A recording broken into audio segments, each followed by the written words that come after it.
What's up, guys? My name is Chris Warrens, and I'm a full-time luxury watch dealer since 2017, dedicated to educating you.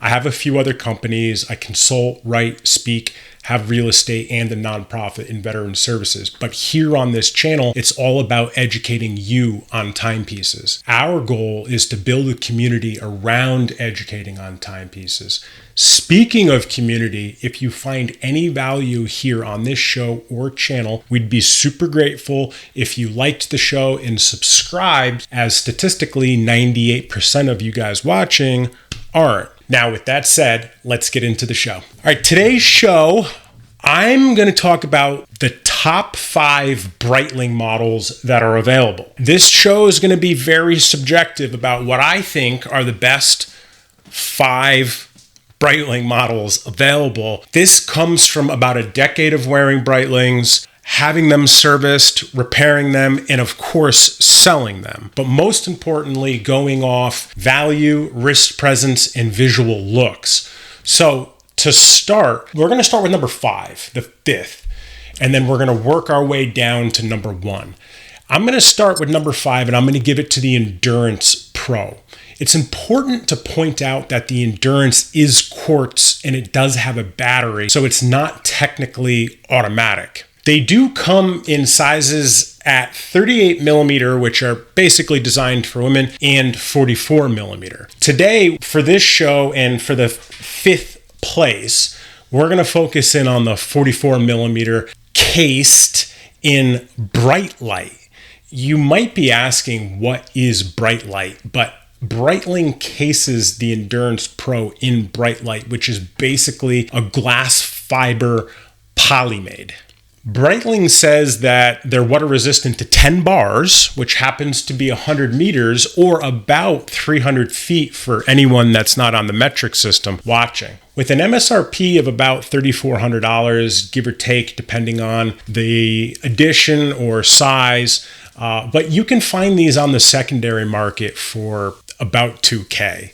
So if you're going to pick one up, I would recommend the secondary market, as they sell for less than MSRP. Overall, it's a good entry-level Breitling for active users that want a lower price point watch that they can definitely beat up while being active. All right, number 4 is the Breitling Chronomat. They make the Chronomat between 32 millimeter and 44 millimeter. They say it's a unisex all-purpose watch, making the smaller sizes geared towards ladies and, of course, the larger sizes geared towards men. MSRPs range pretty drastically on these. Entry level for the Chronomat is about $5,000, and then for a moon phase solid gold case, you're looking at about 60 grand. Fun fact, the Chronomat was the first luxury timepiece that I ever bought. It was the white blue, white chronos with blue dials, and it looked pretty awesome.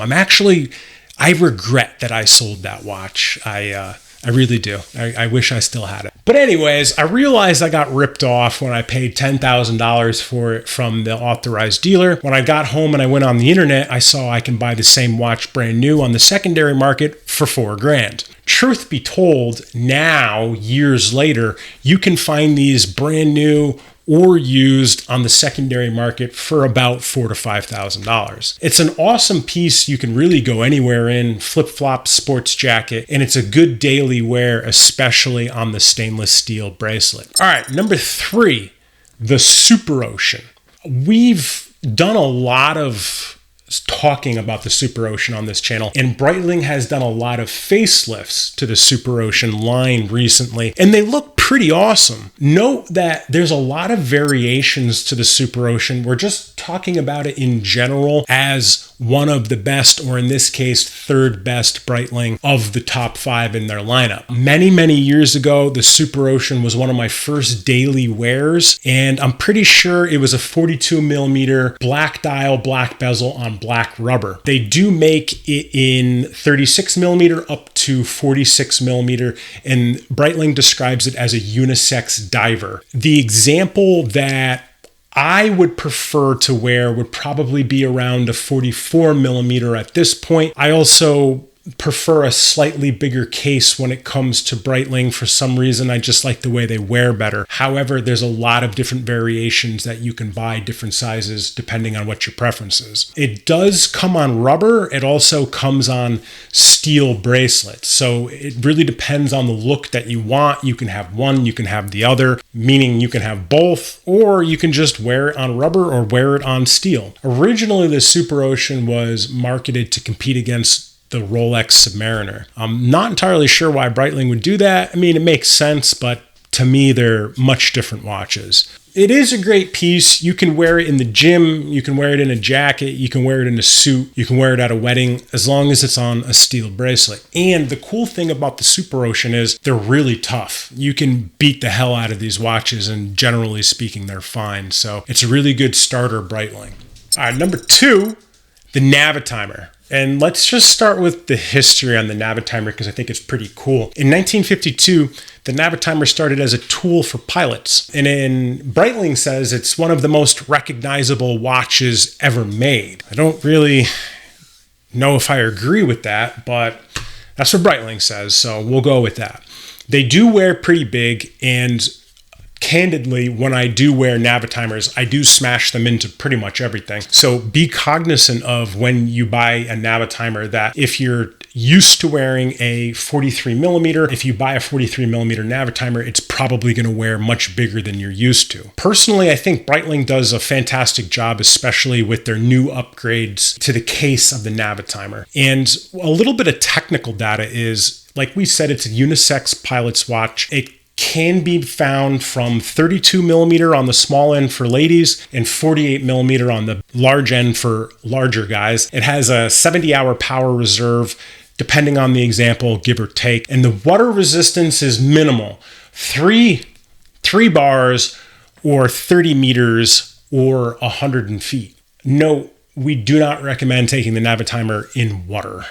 Over the years, we've gotten a lot of Navitimers with water damage. So just be cognizant that they're not really a good watch for water activities. The MSRP can run from $4,000 to $60,000 on the high end for a moon phase gold cased Navitimer. And on the secondary market, you can find these under MSRP. They're a really cool piece that you can dress up in on a steel bracelet or a gold bracelet in some variations. They have a huge wrist presence from the 46 to 48 millimeter. Personally, I'm a big fan of the gold case on leather strap. I think it's a very classy look, and this could be a good daily or dress watch on bracelet or leather. Okay, last but not least, number 1, you're probably like, well, Chris, you talked about the majority of the mainstream models, and you're right, I did, but I left the best for last.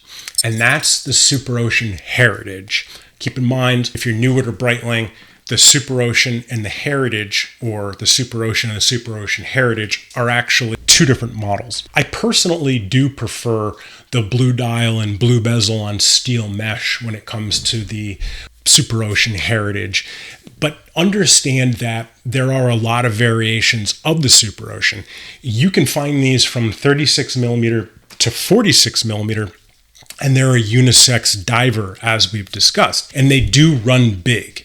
Originally, again, Breitling marketed the Superocean to compete against the Submariner, which I understand, I suppose, but it's worth mentioning. It's a really cool piece you can wear in the gym, you can wear it in a jacket, you can wear it in a suit, especially if it's on steel or the mesh bracelet. And it's a very tough piece. You can beat the heck out of the Breitling Superocean and the Heritage, as we're discussing. Additionally, it is a very good starter Breitling in their lineup. It's a great option if you like the Rolex Submariner, but maybe aren't ready to spend that level of investment on one. All right, so if any of these Breitling examples interest you, you would like to learn more, or you'd like to work with us on getting one of these, the link is in the show notes. All you have to do is send us a message and we'll get you taken care of. Before I go, I'd love to hear your feedback on my review of the top 5 Breitling models available and what you think of the review. I enjoy talking timepieces and respond to everyone no matter their perspective. If you haven't hit that like button or haven't subscribed, please do. Understand that I appreciate you all, and I look forward to seeing you next time. Peace.